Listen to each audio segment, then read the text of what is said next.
Hey there, welcome to 800 SAT Math. In this video, we are going to discuss a quick tip about function notation questions in the SAT Math test. But before we start, like this video and subscribe to our channel to get more videos and tips for better SAT Math score. First, you have 15 seconds to read and review the question. If you need more time, you can pause the video.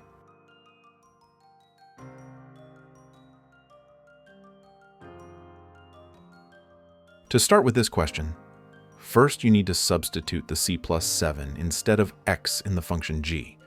If you do that, then equate this to c divided by 4. Once you did the expression, the question becomes a simple isolating quantity question.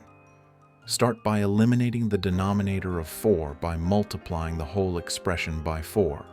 Then isolate b. The correct answer is c. You can pause the video for further clarity.